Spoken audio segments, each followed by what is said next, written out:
And we're back on SportsLine. Don't forget, coming up, a huge race in Bristol a week from Sunday. The Food City 500, the annual spring race over there.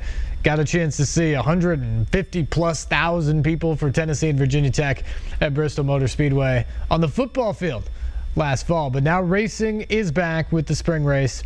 And it should be a lot of fun coming up in a couple weeks. Always is when the race cars hit the track there over in the hills of East Tennessee. One guy that knows that track about as well as anybody is Mr. Darrell Waltrip. And we caught up with him recently to talk about Bristol and the Food City 500. You still hold the record at Bristol? For what? Most wins? Yeah. For what? Well, I wasn't sure. What is it about that track that makes it so special?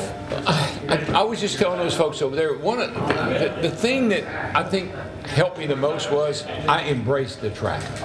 I listened to drivers back in my era that hated that place. They always talk about I think one of them said they ought to fill it up with water and fish in it instead of race on it. And so I've heard that thing described in every possible way you can. But I was going up to the race here it was back in the 70s, and I was listening to radio, and Richard Petty and Cale Yarborough and Bobby Allison.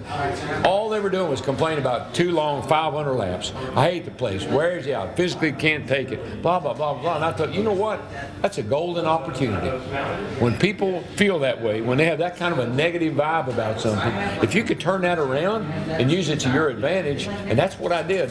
The thing that helped me the most there was I was in better shape than those other guys were. I ran track in high school. I was a half miler. So I always ran. I was always in good shape. And you have to be in really good shape to win at Bristol, particularly in my era. Cars didn't drive good, they didn't handle good, they were uncomfortable, they were miserable to drive. And then you throw a track like Bristol in on top of that, 500 laps there. But that was one of the big advantages I had. I could come on late because I learned in track. You had to have what they call the kick. You run a half mile, when you come off turn 4, you better have a little kick left. And that's what I tried to do at Bristol. I always tried to save a little bit so I'd have a kick at the end to be able to get that victory. Did you have experience because the Nashville track is similar to Bristol? No, it taught me everything I know. In Nashville, I raced on 3 different configurations of track at the fairgrounds. When I first started coming down here, it was a track like Darlington where you ran up into the corner right in the middle and almost hit the wall and then drive off. Then they changed the track to the high bank, 36 degree like Bristol. I ran some races there, won a lot.